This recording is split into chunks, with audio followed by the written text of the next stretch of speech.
27 mounted figures circled a veteran's cabin somewhere in rural Tennessee on the night of April 14, 1871. Court records from Davidson County mention only that an incident occurred before the entire case file disappeared from public archives. What makes this particular siege different from dozens of similar attacks during Reconstruction? The man inside that cabin had killed 247 Confederate soldiers during the war, each one from distances exceeding 800 yards. Military historians have spent decades trying to verify his service record, only to find that most documentation related to his unit was destroyed in the 1873 War Department fire. But 7 letters written by Union officers discovered in a Virginia estate sale in 1954 confirm one disturbing detail: he never missed. The Nightriders who surrounded his property that spring evening had no idea what they were walking into. Before we continue with the story of what happened in that isolated hollow, if you're watching from Tennessee, Kentucky, or anywhere in the South, let us know in the comments what state you're from, because what I'm about to tell you might have happened closer to your hometown than you think. Hit that subscribe button because stories like this one don't make it into history books, and you'll want to hear how this night unfolded. Now, to understand why 27 men rode through the darkness toward one man's home, we need to go back 6 years earlier to the final months of the war. The Cumberland Plateau in 1865 was a landscape of contradictions. Union victory had been declared, but in the remote valleys and hollows stretching across the Tennessee-Kentucky border, the war had never really ended. Small communities clung to mountainsides, connected by roads that turned to rivers of mud each spring.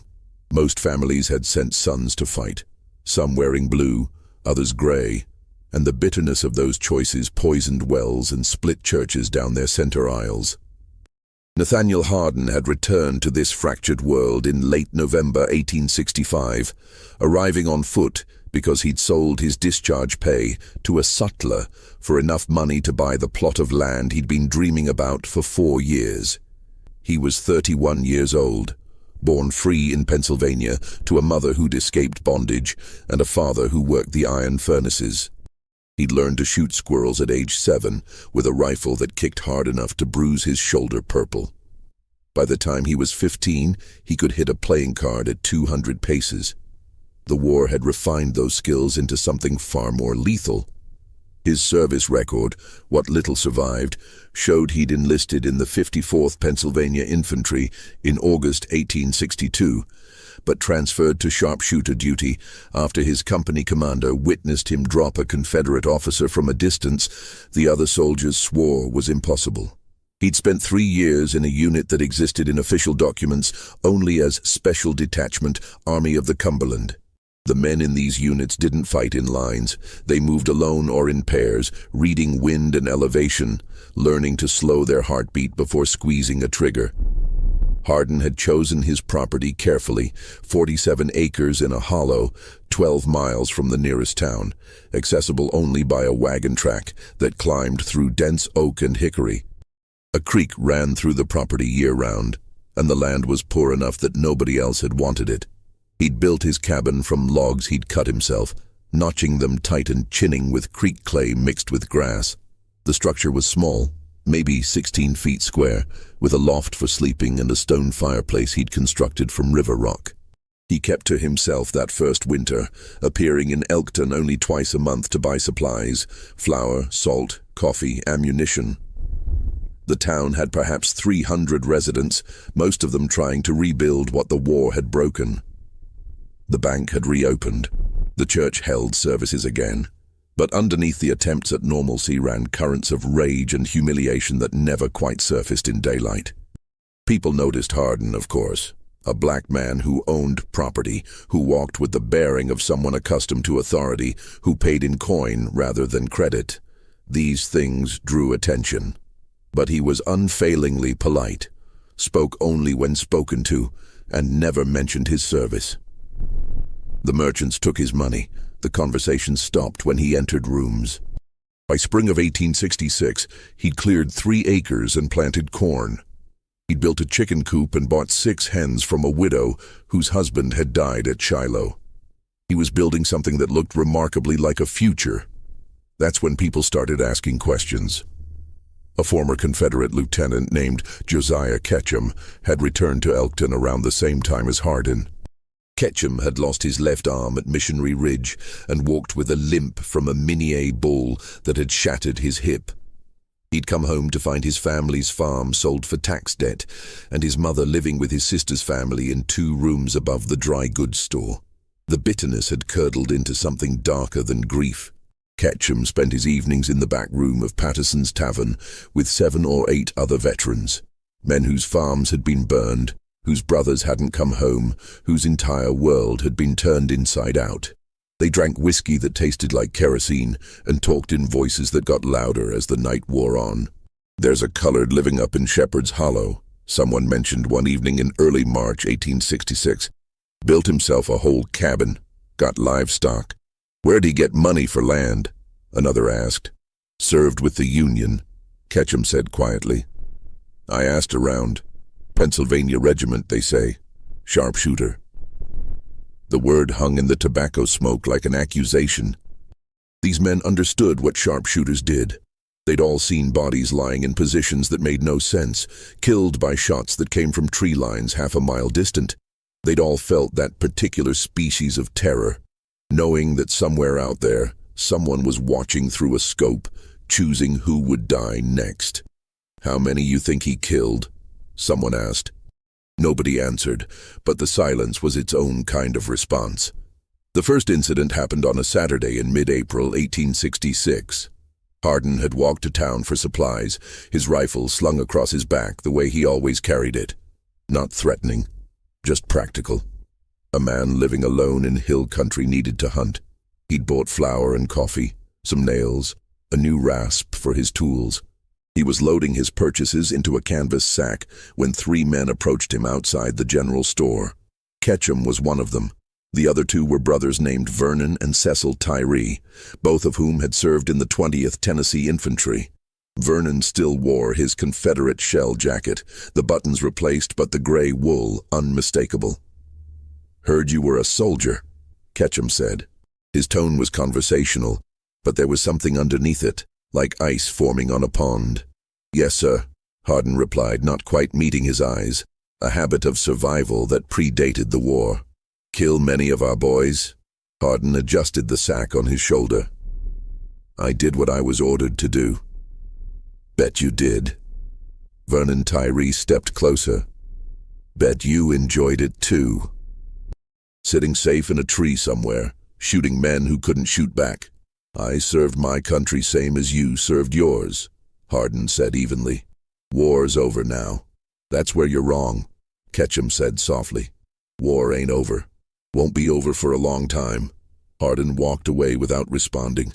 He felt their eyes on his back for the entire length of Main Street. When he finally turned onto the wagon track leading to his hollow, his hands were shaking, and it wasn't from the weight of the supplies. 2 weeks later, someone shot his dog. The animal had been sleeping on the cabin porch when the bullet took it through the chest, a clean shot from distance. Hardin buried the dog behind the cabin and said nothing to anyone, but he started sleeping with his rifle within arm's reach. In early May, he found his cornfield torn up, every seedling pulled from the ground and scattered. Boot prints in the soft earth showed at least 4 different men. He replanted, working through the night by moonlight, and built a scarecrow that he dressed in an old Union jacket. The scarecrow was burning when he came back from checking his traps the next morning.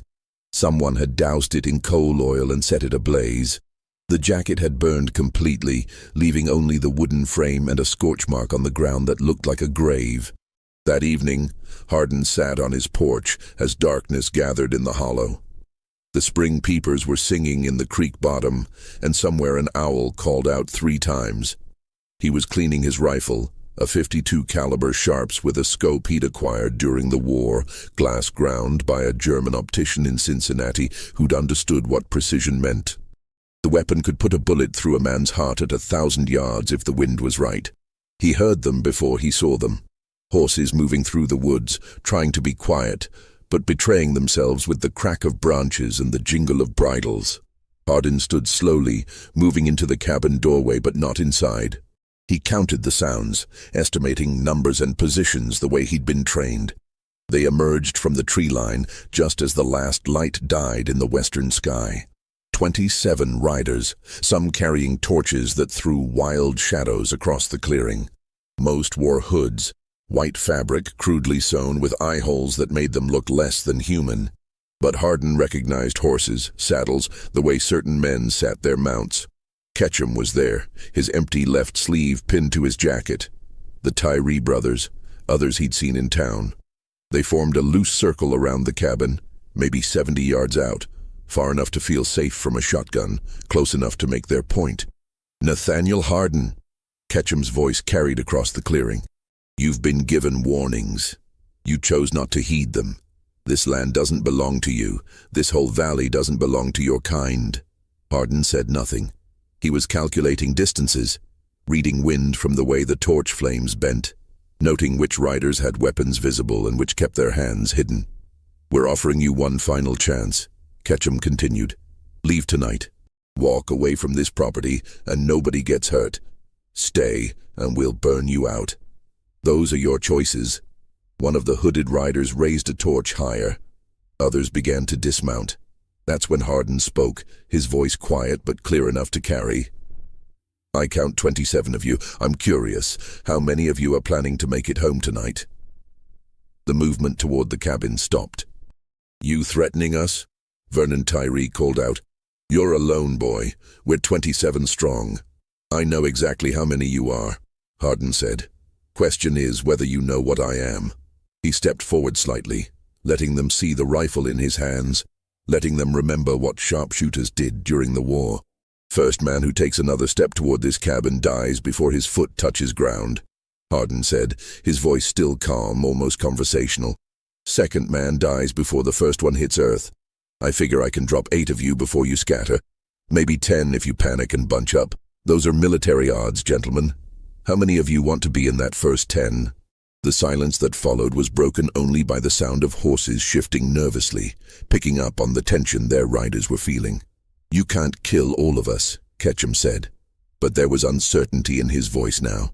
"Don't need to kill all of you," Hardin replied, "just need to kill enough. And here's what you need to understand. I'll start with the leaders. That means you, Ketchum. You'll be first. Then Vernon Tyree, because you're the one who killed my dog.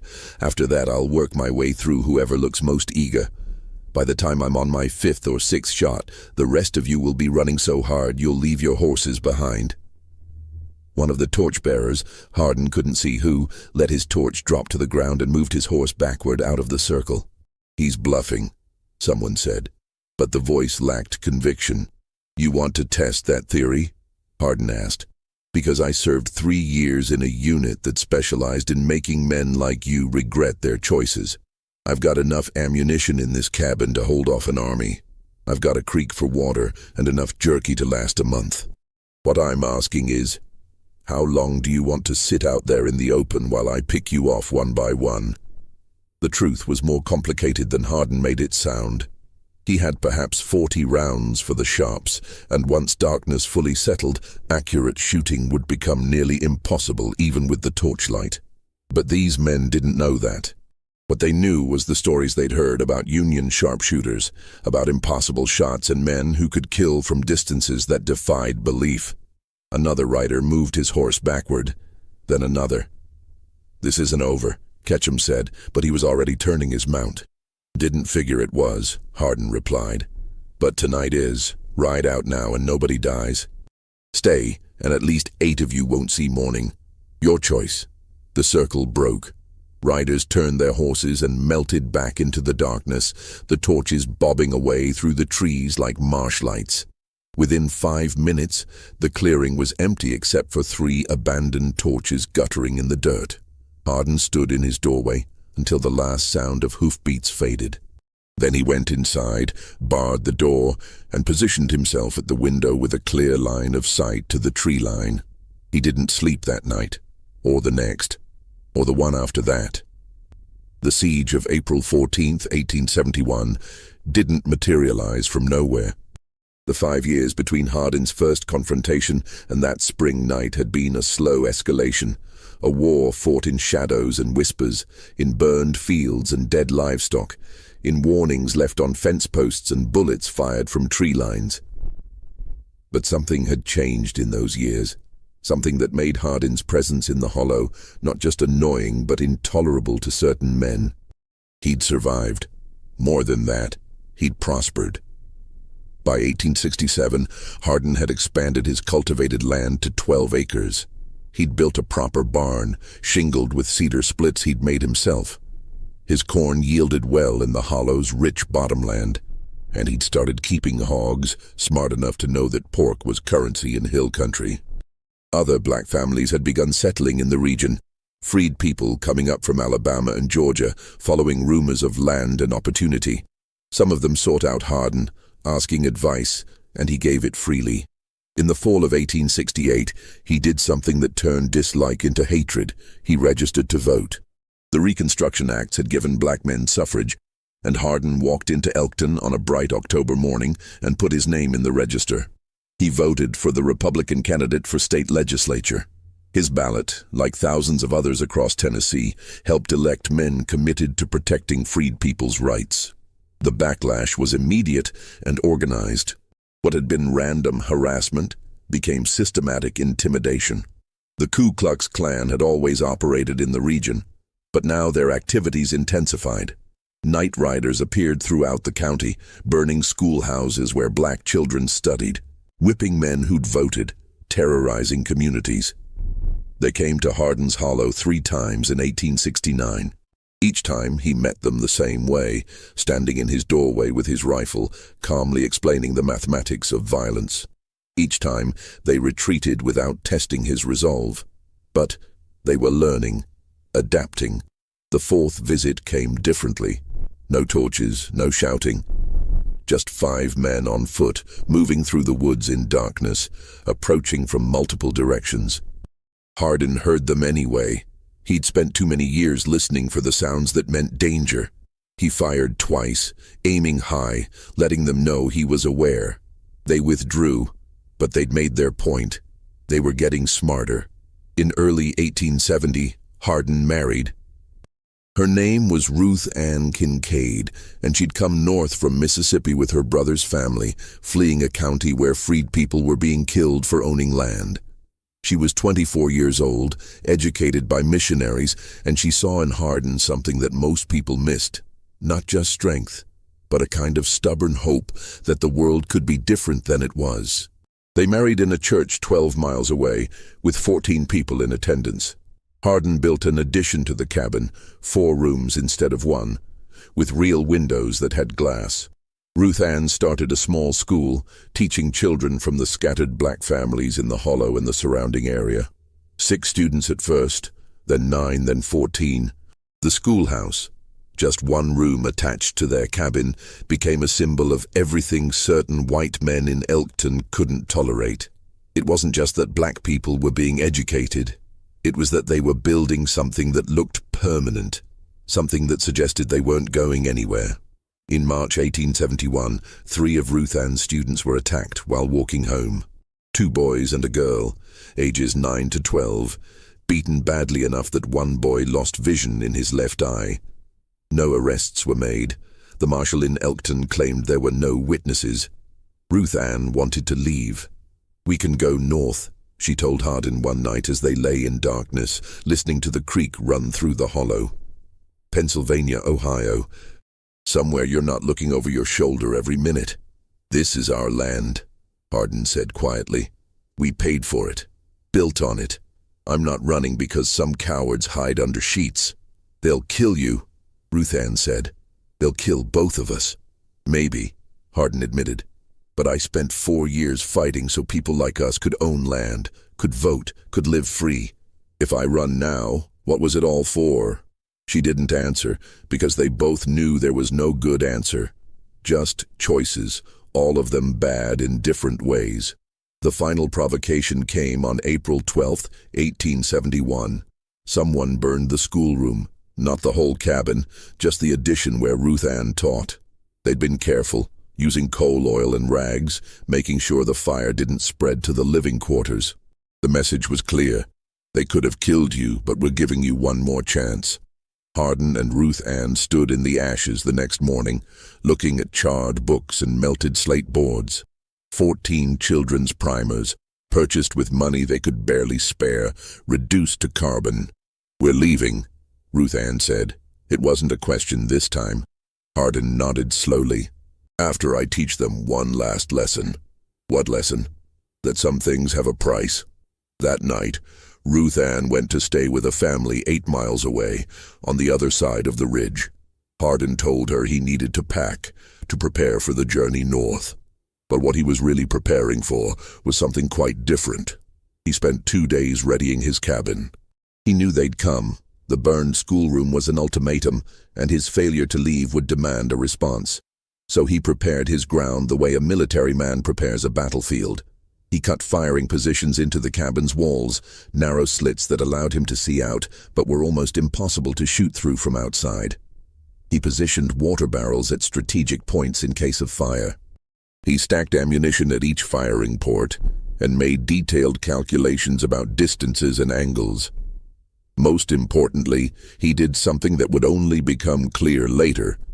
He documented everything in letters. 7 letters to be exact.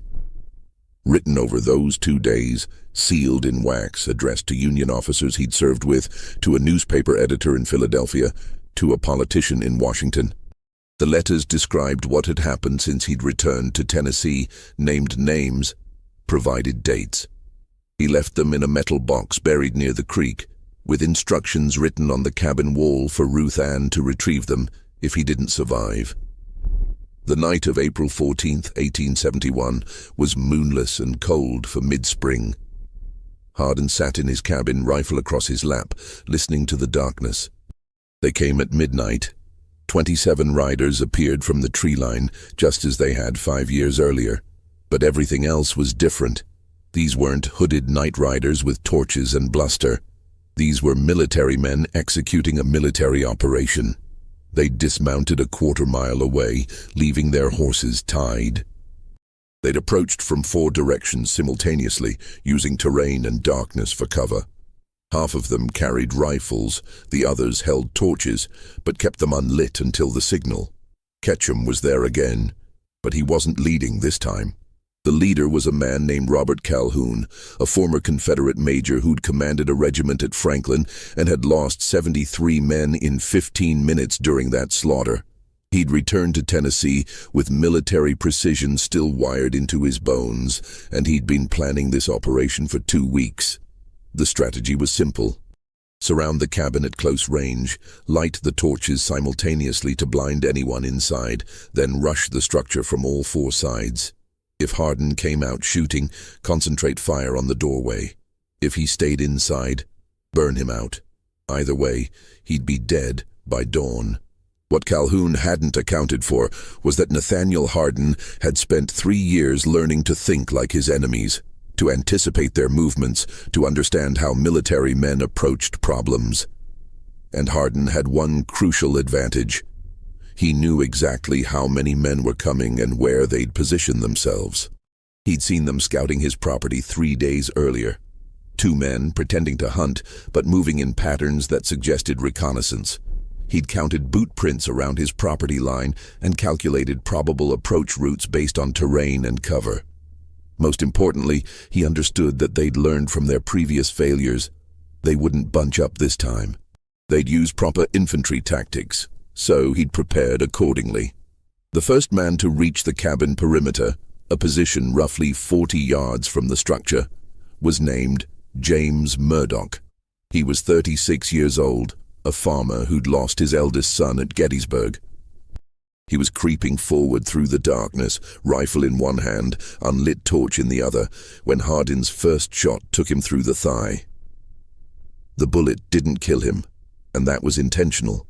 Hardin had aimed low, choosing wounding over killing because a wounded man screams, and screaming creates chaos.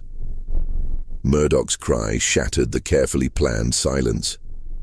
Men froze, trying to locate the shot's origin. In that moment of confusion, Hardin fired twice more, both shots hitting dirt 2 feet in front of advancing men, close enough to send gravel into their faces. Next one's through bone, Hardin's voice carried from the cabin. Now you've got a choice to make. Calhoun, positioned at the tree line, made a decision. Light torches, he commanded. Rush the cabin. 14 torches flared to life simultaneously, turning the clearing into a landscape of wild shadows and flickering light. Men began running toward the cabin from 4 directions. Hardin had perhaps 8 seconds before they reached the walls. He used them carefully. His second shot took Vernon Tyree through the right shoulder, spinning him around and putting him on the ground. The third shot hit the torch in Cecil Tyree's hand, exploding it and showering him with burning pitch. The fourth shot hit dirt directly in front of the 3 men approaching from the east, and his fifth, this one he'd calculated for maximum psychological impact, struck a water barrel that Hardin had deliberately positioned 40 yards from his cabin, filled with creek water and sealed tight. The barrel exploded from the bullet's impact, soaking the 4 nearest attackers and dousing 2 torches in the spray. By now, the assault was already faltering. Men who'd been running were diving for cover, trying to understand how someone inside a dark cabin was hitting targets with precision that should have been impossible in these conditions. What they couldn't see was that Hardin had spent 2 days memorizing the terrain, calculating the exact positions where torch-bearing men would create specific shadow patterns, identifying the natural shooting lanes where backdrop and angle would make targets visible even in darkness. He'd fought this battle in his mind 100 times before they arrived. "You're down 3 men and you haven't reached the walls," Hardin called out. His voice was steady, almost conversational. "I've got 37 rounds left and all night to use them. Calhoun, you're behind the large oak, 70 yards northwest. You think that tree's thick enough to stop a .52 caliber bullet?" Silence. Then Calhoun's voice, tight with fury. "How did you—" "I know exactly where every one of you is," Hardin interrupted. "Man behind the hickory to my left is wearing his old uniform jacket. I can see the buttons reflecting torchlight. Man prone behind the fallen log to the south. You're breathing so hard I can hear you from here. You all made one critical mistake. You brought torches to a night fight. Every torch is a beacon showing me exactly where you are. Someone, Hardin couldn't tell who, fired at the cabin. The bullet hit logs and sparked. Hardin didn't return fire. He was counting shots, tracking who was shooting, calculating ammunition expenditure. One of you just wasted a round on solid oak," Hardin said. "You've got maybe 30 more shots between all of you, assuming you brought full loads. I've got enough ammunition to outlast you by morning, and come daylight, you'll be the ones exposed in an open field while I'm behind cover.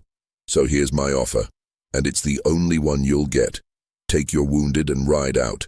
Do it now, and I'll let you leave. Stay, and I start killing instead of wounding." "You're bluffing," someone shouted. Hardin's response was a single shot that hit the ground 3 inches from Calhoun's boot, sending up a spray of dirt that struck his leg. "That wasn't a miss," Hardin said quietly. "That was a demonstration. Next one goes through your skull, Calhoun. You've got 10 seconds to start moving backward." But the silence that followed was broken by Murdoch's groaning. He was still on the ground, bleeding, needing medical attention. "Get Murdoch," Calhoun finally said. "Fall back to the tree line." "We're retreating," someone protested. "We're regrouping," Calhoun corrected, but his voice lacked conviction. Men began moving backward, dragging Murdoch with them, retrieving Vernon Tyree. The torches retreated like fireflies, bobbing away through the darkness. Within 10 minutes, the clearing was empty again. But this time was different. This time, they didn't leave. From his position inside the cabin, Hardin could see the torches gathered at the tree line, perhaps 100 yards distant. They were talking, arguing probably, trying to decide what to do next. He'd won the first engagement, but he understood military reality. He'd only delayed them. They couldn't leave now, not after being humiliated twice by a single man. Pride and rage would force them to try again, and next time, they'd be smarter. Hardin reloaded his rifle and checked his other weapons, 2 pistols and a shotgun, plus the ammunition he'd stacked at each firing port. He'd told them he had 37 rounds left. The truth was closer to 60, but he wanted them to think he was counting carefully, rationing shots. At the tree line, Calhoun was indeed arguing with his men. Several wanted to leave, to come back with more people to burn Hardin out during daylight. But others, particularly the Tyree brothers' cousins, wanted blood now. Pride had been wounded, and wounded pride demands immediate satisfaction. He can't watch all 4 sides at once, someone pointed out. We rush him again, but this time some of us create a distraction while others get to the walls. And who volunteers to be the distraction? Another voice asked. The man's already proved he can hit targets in the dark. You want to be the one drawing his fire. While they argued, Hardin was doing something they wouldn't expect. He was preparing to change tactics. He couldn't hold the cabin indefinitely against 27 determined men. Eventually, they'd overwhelm him or burn him out. He needed to make them believe the cost was too high, not just for tonight, but forever. He took one of the letters he'd written and placed it prominently on the table, weighted down with a stone. Then he did something that seemed like madness. He opened his cabin door. The torches at the tree line stopped moving. Hardin stepped out onto his porch, rifle in hand, but pointed down and called out across the clearing, "Calhoun, you and I need to talk." Silence. Then, "Talk about what?" "About what happens when I die," Hardin said. "Because we both know that's what this is about. You're not leaving until one of us is dead, so let's discuss the consequences." "What consequences?" "You'll be dead." "True," Hardin acknowledged. "But so will at least 8 of you, probably more. And here's what you haven't considered. I've documented everything. Every attack, every threat, every name. I've written it all down in letters that are already sealed and hidden. If I die tonight, those letters get mailed. They're going to union officers, to newspapers, to politicians in Washington who are very interested in how Reconstruction is being enforced." He paused, letting that sink in. "You think you can kill me and walk away?" Hardin continued. "But you're wrong. Those letters name names. They describe incidents. They provide dates and details. Every man here tonight will be identified as part of a murder conspiracy. The federal government will have no choice but to investigate, and unlike the local marshal, federal investigators can't be intimidated or bought off." "You're lying," Calhoun said, but there was uncertainty in his voice. "The letters are in a metal box buried near my creek," Hardin said. "Instructions for finding them are written on the wall inside my cabin. My wife knows to look for them if I don't return. You can kill me, Calhoun, but you can't silence me. I've already spoken to people you can't touch." This was the truth, or close enough to it. The letters existed. They were hidden. Ruth Ann did have instructions. What Hardin was gambling on was something he'd observed during the war. Most men, when faced with the choice between immediate violence and long-term legal consequences, will choose to avoid the legal consequences. They'll tell themselves they're being strategic, biding their time, waiting for a better opportunity. But really, they're looking for an excuse to quit. "So here's my proposal," Hardin said. "You ride out tonight. You leave me alone. In exchange, those letters stay buried. Nobody gets investigated. Nobody goes to federal prison. You get to pretend you're honorable men instead of cowards who hide under sheets. I get to live on my land in peace. Everybody wins." "And if we refuse?" Calhoun asked. "Then we fight until one of us is dead," Hardin said simply. "And either way, those letters get mailed. Either I mail them after killing 8 of you, or my wife mails them after you kill me. The only question is how many of you die first." The torches at the tree line converged, men huddling in conference. Hardin stood on his porch, exposed, gambling that they wouldn't shoot him during a parley. It was a calculated risk based on these men's self-image. They thought of themselves as soldiers, not assassins, and soldiers honored certain codes. The conference lasted perhaps 5 minutes. Then Calhoun stepped forward, into the edge of the torchlight. "You've got a week," he said. 7 days to pack up and leave this county. Take your letters, take your wife, go back north. Do that and nobody bothers you. Stay, and we come back with 100 men. No talking next time. We'll burn you out and deal with the consequences." Hardin had expected this counteroffer. It was a compromise, a way for Calhoun to save face while still accomplishing the objective of removing Hardin from the hollow. "No," Hardin said. "What?" "I said no. This is my land. I'm not leaving." "Then you're a fool," Calhoun said. "Maybe," Hardin agreed. "But I'm a fool who's killed 247 men in combat. I'm a fool who's held off 27 of you twice now. I'm a fool who's prepared to die on my own property rather than run from men who hide their faces in the dark. So if that's foolishness, I'll wear it proudly." He raised his rifle slightly, not quite aiming but making the threat clear. "This conversation is over," Hardin said. "You've got 1 minute to start riding out. After that I start shooting again, and this time I won't be aiming to wound." For a long moment nothing moved except the torch flames dancing in the night wind. Then, one by one, the torches began to retreat. Men mounted their horses in the distance. The sounds of hoofbeats faded slowly into the darkness. Hardin stood on his porch until silence returned to the hollow.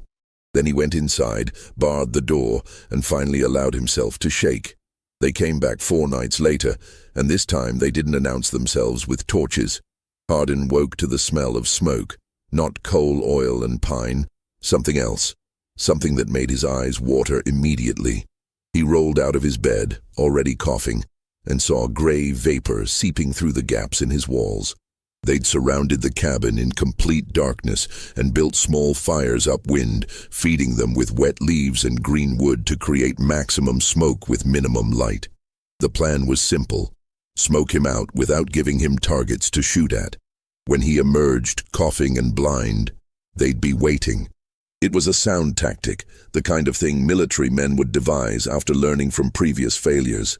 Hardin had perhaps 2 minutes before the smoke made the cabin uninhabitable. He grabbed his rifle and moved to the door, but he didn't open it.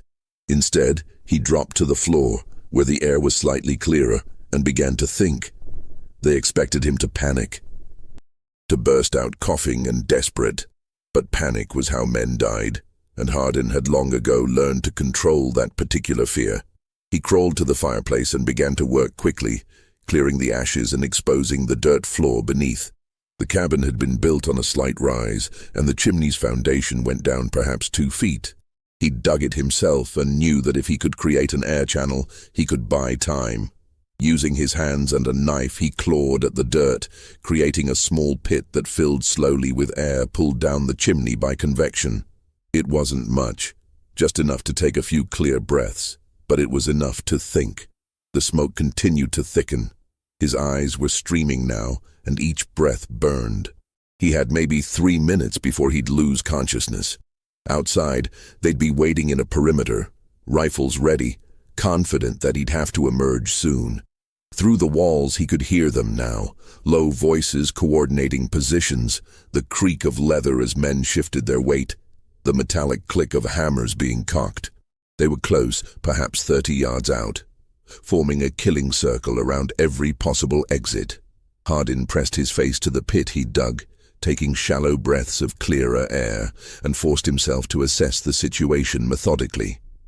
The smoke was entering from the north side, which meant the fires were positioned there. They'd need at least 4 men tending those fires, keeping them fed with wet material. That left 23 in the perimeter, probably distributed evenly around the cabin. Standard military doctrine would place riflemen at the cardinal points, with support positions filling the gaps. His mind mapped it out: 6 men at north, south, east, and west positions. Maybe 5 more scattered between. All of them watching the door and windows, waiting for him to stumble out, gasping for air. But there was another option, one that would cost him everything he'd built, but might save his life. Hardin crawled to the wall facing the creek and began to work on the logs.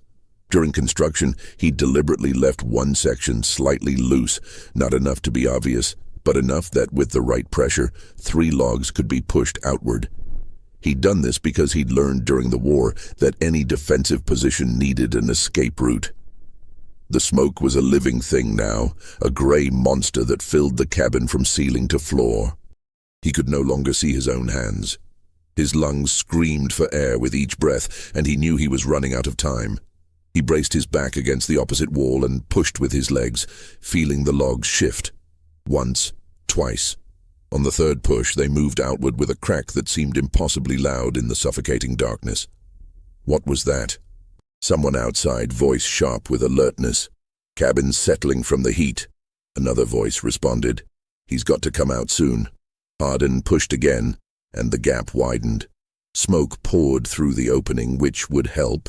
It would obscure any movement, make it harder for them to see clearly.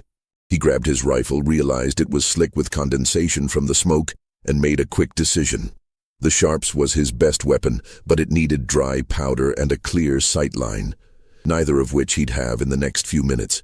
He left it and grabbed one of his pistols instead, checking by touch that the powder was still dry. The weapon held 6 shots. Against 27 men, it was nearly useless. But 6 shots could create chaos, and chaos could create opportunity. He squeezed through the gap, pushing himself into the wet grass outside. The smoke followed him out, a gray cloud that spread across the slope leading down to the creek. He dropped flat and began to crawl, moving inch by inch down the incline. Behind him, he heard someone shout, "He's coming out!" But they were watching the door. Several rifles discharged, the muzzle flashes bright in the darkness, bullets slamming into the cabin's front wall. Men were yelling now, calling to each other, trying to coordinate their fire. "Hold your shots," Calhoun's voice cut through the chaos. "Wait until you see him." Hardin reached the creek bank and slid into the water, which was perhaps 3 feet deep and cold enough to shock the breath from his lungs. The current was gentle but steady. He let it carry him downstream, keeping only his nose and eyes above water, using overhanging brush for cover. The sounds of confusion continued behind him. Someone had noticed the gap in the wall and was shouting about it. Torches were being lit now. He could see the glow reflecting off the water. They were searching the perimeter, trying to understand how their quarry had escaped. Hardin let the current take him perhaps 200 yards downstream before pulling himself out behind a massive fallen sycamore. He was soaked, shivering violently, his lungs still burning from the smoke. But he was alive and free of the killing circle they'd prepared. From this distance, he could see his cabin clearly. The smoke fires had done their work too well. The dry oak logs had caught, and now flames were climbing the walls. The structure he'd built with his own hands, every log cut and notched and fitted with precision, was being consumed. 27 men stood around the fire, some still holding rifles, others lowering them as they realized their target had escaped. Hardin could see Calhoun pointing, directing men to search the creek, the woods, anywhere he might have fled. They were spreading out, which meant they were vulnerable. For 5 years Hardin had endured. He'd been patient, diplomatic, had tried every legal avenue to simply be left alone. He'd offered compromises, had shown restraint, even when restraint burned like acid in his chest. He'd been the reasonable one, the civilized one, the man who followed the law while they hid behind sheets and broke every principle they claimed to defend. Now his home was burning. The school where Ruth Ann had taught children to read was ash.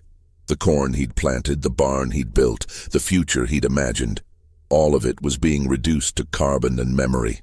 Hardin checked his pistol. 6 shots.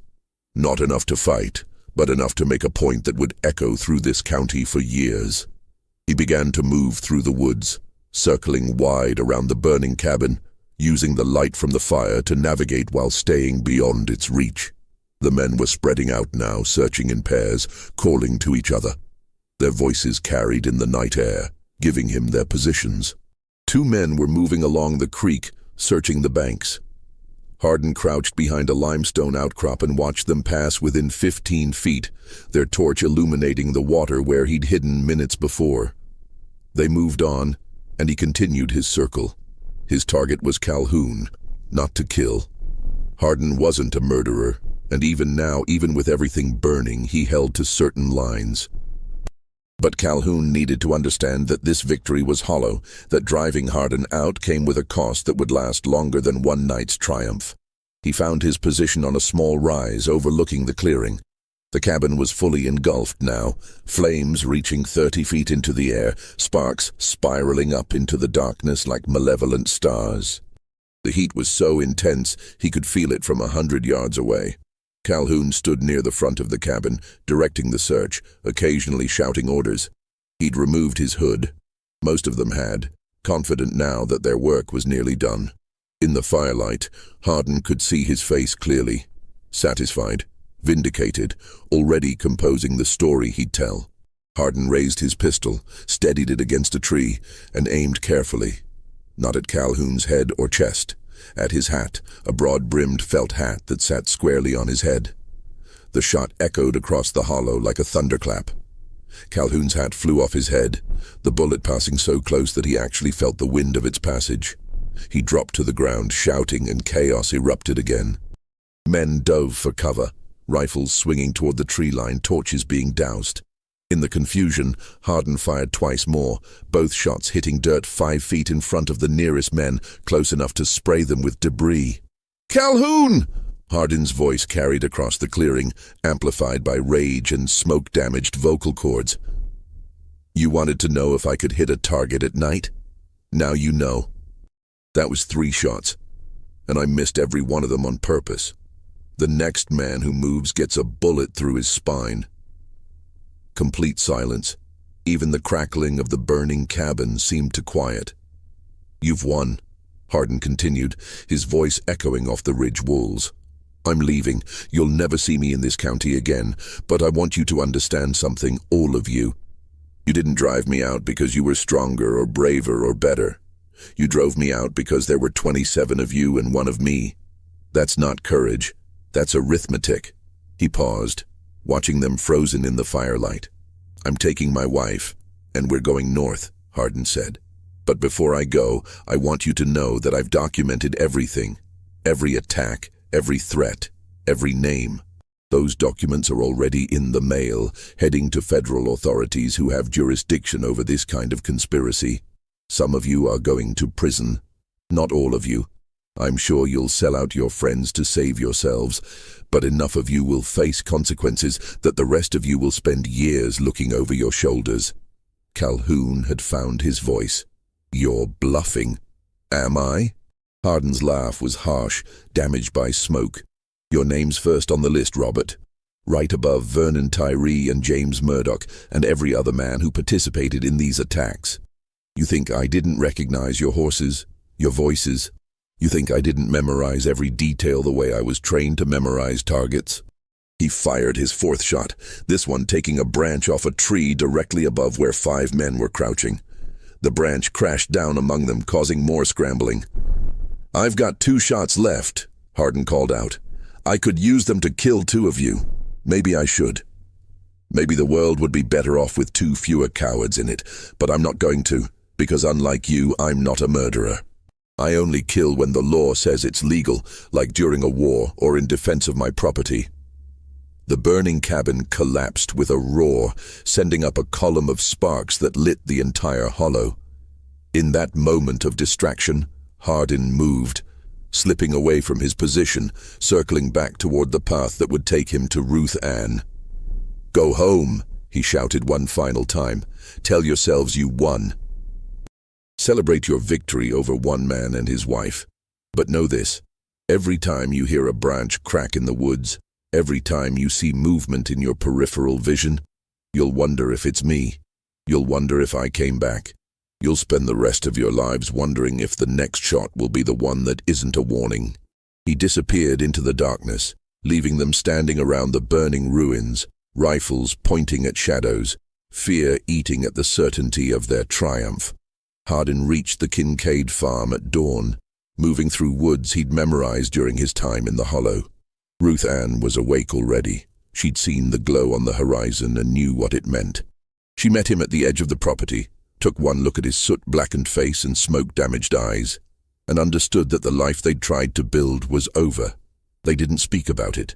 There was nothing to say that the burning cabin hadn't already articulated. Instead, they gathered what little they could carry and began walking north. But before they left, Hardin dug up the metal box he'd buried near his creek. The letters inside were intact, sealed with wax, addressed to 7 different recipients. He carried that box for 12 miles to the nearest town large enough to have a proper post office. Not Elkton, where the postmaster was cousin to half the men who'd burned his home, but a larger settlement across the county line. He mailed all 7 letters on April 20th, 1871. The postal clerk, a thin man with wire-rimmed spectacles, glanced at the addresses. Union Army headquarters in Washington, the offices of 3 Republican congressmen, a newspaper editor in Philadelphia, and 2 federal marshals, and asked no questions. "These going somewhere important?" he asked, more out of professional curiosity than suspicion. "Yes," Hardin replied. "They're going to make some people very unhappy." The investigation that followed was one of 17 launched across the South in 1871 under the Enforcement Acts, legislation specifically designed to combat the Ku Klux Klan and similar organizations. But unlike most of these investigations, which foundered on local resistance and lack of evidence, the Tennessee case had something unique. A documented timeline created by a trained military observer, corroborated by physical evidence and witnessed by enough people that the conspiracy couldn't be denied. The first arrests came in June 1871. Federal marshals, accompanied by army troops, arrived in Elkton with warrants for 14 men. They'd expected resistance, possibly violence, but found instead a town that had already begun to fracture under the weight of fear. The men Hardin had warned about, the ones who'd think selling out their friends might save them, had already started talking. Within a week, 3 participants had provided detailed testimony in exchange for reduced charges. Their statements confirmed everything in Hardin's letters: dates, locations, participants, conversations. The federal prosecutor found himself with more evidence than he'd dared hope for. The trials began in September 1871 in federal court in Nashville, far enough from Elkton that local intimidation couldn't corrupt the jury pool. The proceedings lasted 6 weeks and revealed not just the attacks on Hardin, but a broader pattern of terror affecting the entire region. Black families driven from their homes, voters whipped for casting Republican ballots, teachers beaten for educating black children. The Hardin case became the centerpiece of a prosecution that exposed systematic violence. Robert Calhoun received 7 years in federal prison for conspiracy to commit murder. The sentence was handed down on October 14, 1871, and the judge's statement was scathing. "You claim to defend Southern honor and civilization, yet you attacked a veteran in the night, destroyed his property, and sought to murder him for the crime of owning land. History will judge which of you better represented civilization." Vernon Tyree got 5 years for assault and conspiracy. His brother Cecil, who'd provided some of the most damning testimony against the others, received a suspended sentence and lifelong contempt from his former friends. James Murdoch, the man Hardin had shot in the leg during the April siege, received 3 years. During his trial, doctors testified about the wound, a through-and-through shot to the thigh that had deliberately missed the femoral artery. "If he'd wanted to kill you," the prosecutor noted, "you'd be dead. The fact that you're alive is evidence of his restraint, not your innocence." 5 other men received sentences ranging from 2 to 4 years. The conviction sent shockwaves through Tennessee's Nightrider community. For the first time, there were actual consequences for attacking black citizens, actual penalties that couldn't be negotiated away through local connections or threats. But 7 convictions out of 27 attackers meant 20 men walked free. Some had fled the region before arrest. Others had alibi witnesses, friends and family willing to lie under oath. 3 were acquitted after juries deadlocked on whether hooded attackers could be positively identified. Josiah Ketchum was among those never charged. His participation had ended after the first confrontation in 1866, and while Hardin's letters mentioned him by name, there was insufficient evidence to prosecute. He remained in Elkton, watching from the sidelines as former comrades went to prison, his empty left sleeve a reminder of one war, while another was being adjudicated in federal court. Local sentiment split sharply. Some families felt the prosecutions were justified. Violence was violence, regardless of the target. Others saw the convictions as northern oppression, more evidence that Reconstruction was punishing the South for losing the war. Churches split over the issue. Businesses that served both camps found themselves navigating impossible social terrain. The property in Shepherd's Hollow remained abandoned. A few people suggested it should be sold to pay Hardin's legal fees, though he'd never requested such compensation. Others wanted to burn even the foundation to erase any trace of his presence. In the end, nobody touched it. The charred ruins stood like an accusation, and the hollow acquired a reputation for bringing bad luck to anyone who lingered there too long. County tax records show the property was sold in 1875 to a timber company based in Chattanooga. The company logged the hollow over 2 months in 1876, removing every tree larger than 8 inches in diameter. They left behind stumps and erosion and a creek that ran muddy for years afterward. When the timber played out, they abandoned the land, and it eventually reverted to the state for unpaid taxes. Meanwhile, Nathaniel and Ruth Ann Hardin had settled in Philadelphia, choosing a city large enough that one black veteran could disappear into the population. The city's black community in 1871 numbered perhaps 20,000, including many veterans and their families. Here, at least, Hardin wasn't exceptional for having fought in the war. Nearly every black man his age had served in some capacity. He found work as a carpenter, and his skills, precision joinery, careful measurements, and attention to detail that bordered on obsessive, made him valuable.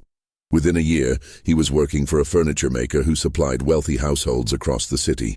The pieces he built were noted for their tight fits and clean lines, each joint cut with the same patience he'd once applied to calculating wind drift and bullet drop.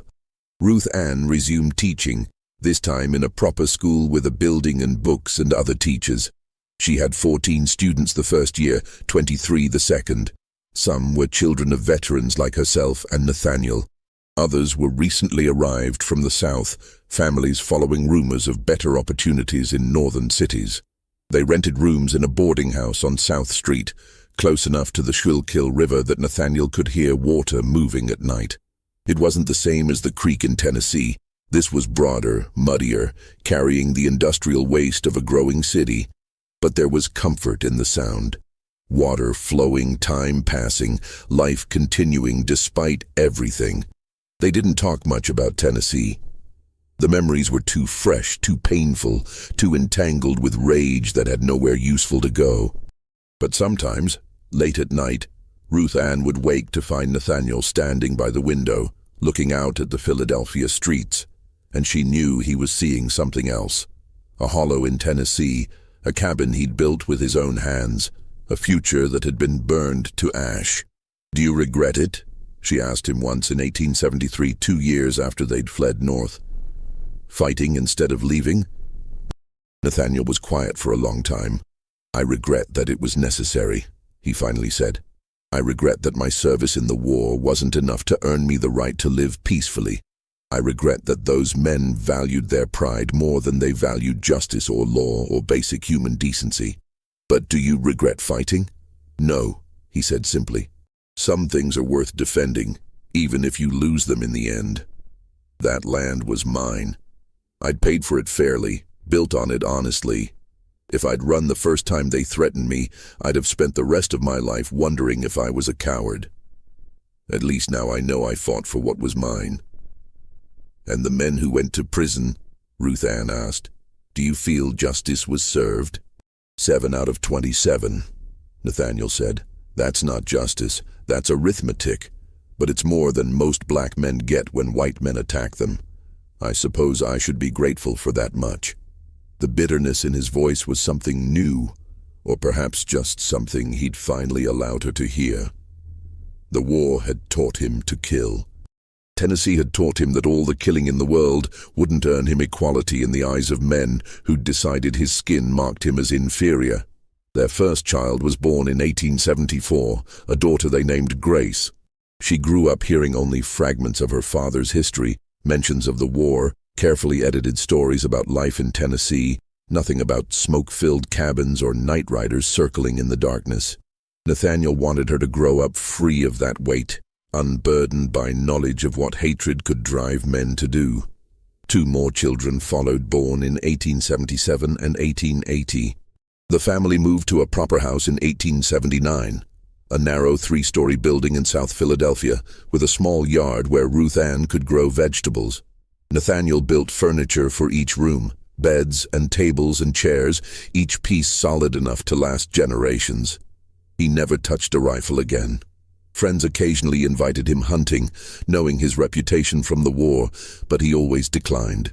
Whatever relationship he'd had with firearms had died in that Tennessee hollow, burned along with everything else.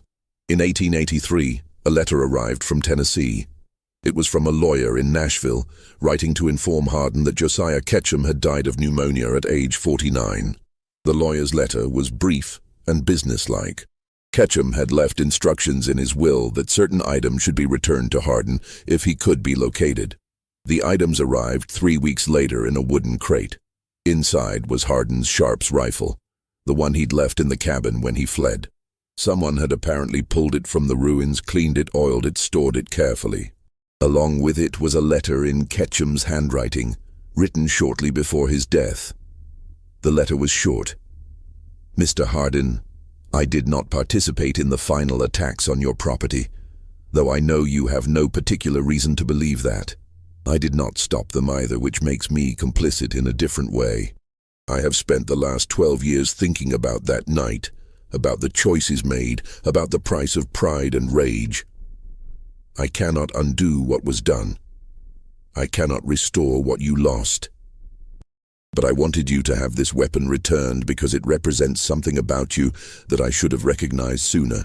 Your right to defend yourself, to own property, to live as a free man in a country you fought for. I am dying now, and facing judgment that may be more honest than anything men deliver. I wanted you to know that at least one of us understood too late that we were the ones in the wrong." Josiah Ketchum Hardin read the letter 3 times, then showed it to Ruth Ann. They sat together in their Philadelphia parlor, examining the rifle that had once been the line between survival and death. It was still in excellent condition, though Ketchum's care couldn't erase the water damage from that night in the creek or the memories embedded in every carefully machined part. "What will you do with it?" Ruth Ann asked. "I don't know," Hardin admitted. "Sell it maybe, or keep it as a reminder." "Of what?" "That even enemies can have moments of clarity. That hate isn't permanent in every heart. That some men, at least, can recognize their mistakes before it's too late." The rifle went into their attic, wrapped in oilcloth, stored in a trunk with his discharge papers and the newspapers from the trials. It remained there for the rest of Hardin's life, untouched but preserved, a piece of history that his children would discover only after his death. Hardin himself lived until 1904, dying at age 70 from complications of pneumonia. The smoke damage to his lungs from that night in April 1871 had never fully healed, and his breathing had been compromised for 33 years. Ruth Ann outlived him by 19 years, remaining active in Philadelphia's black community, teaching until she was 68 years old. In her final interview, given to a black newspaper in Philadelphia in 1922, she was asked about the Tennessee years. By then, enough time had passed that she could speak about it with some distance, though certain details still brought tears to her eyes. "People ask if my husband was bitter," she said. "If he spent his life angry about what was taken from us. The truth is more complicated. He was angry, yes, but he was also proud. Proud that he'd fought back when fighting seemed hopeless. Proud that he'd made them afraid, even if only for a little while.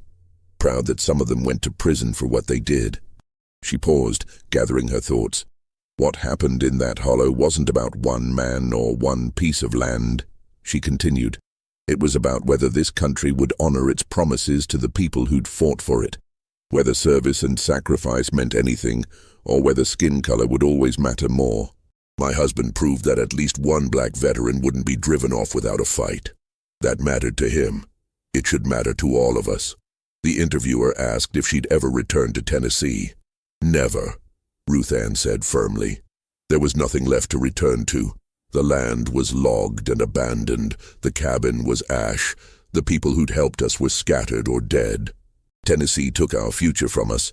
Why would I go back to the grave of something I'd loved? But then her expression softened slightly. Though I heard, she added, that the hollow where we lived acquired a reputation. People said it was haunted by the ghost of a black soldier who'd refused to run. They said you could hear rifle shots on spring nights and see smoke where no fires burned. Nonsense, of course. Superstition. But I liked knowing that the place remembered what happened there, even if only in stories. The hollow does still exist, now part of a state conservation area established in the late 1960s. Hikers occasionally pass through, following trails that wind through second-growth forest. Sometimes they find the old foundation, just a few courses of stone slowly being consumed by earth and roots. Most have no idea what they're looking at. There's no historical marker, no sign explaining what happened in Shepherd's Hollow on those April nights in 1866 and 1871. The official records are scattered across archives, court documents in Nashville, military records in Washington, newspaper accounts in Philadelphia and Tennessee. Assembling the full story requires research across multiple states and decades of documentation. The letters Hardin wrote have become historical artifacts in their own right. Scholars of Reconstruction cite them as rare first-hand accounts of Klan violence, unusual for their detail and their author's military precision. 3 of the letters are in the Library of Congress. 2 more were discovered in a Virginia estate sale in 1954, tucked inside a book about Civil War marksmanship. The final 2 have never been recovered, possibly lost or deliberately destroyed. What do you think of Nathaniel Hardin's stand? Would you have fought for land you'd rightfully purchased, or would you have left before it came to violence? In an era where legal protection meant little and federal authority was distant, was his resistance heroic or simply pragmatic survival? Leave your thoughts in the comments below. If you found this story powerful, hit that subscribe button and notification bell. We bring you forgotten chapters of American history that don't make it into textbooks, stories of courage and resistance that deserve to be remembered. Share this with someone who appreciates tales of people who refused to be erased from the land they'd earned. And remember, history isn't just about what's written in official records. Sometimes the most important stories are the ones that were deliberately buried, the ones that survive only because someone refused to stay silent. See you in the next video.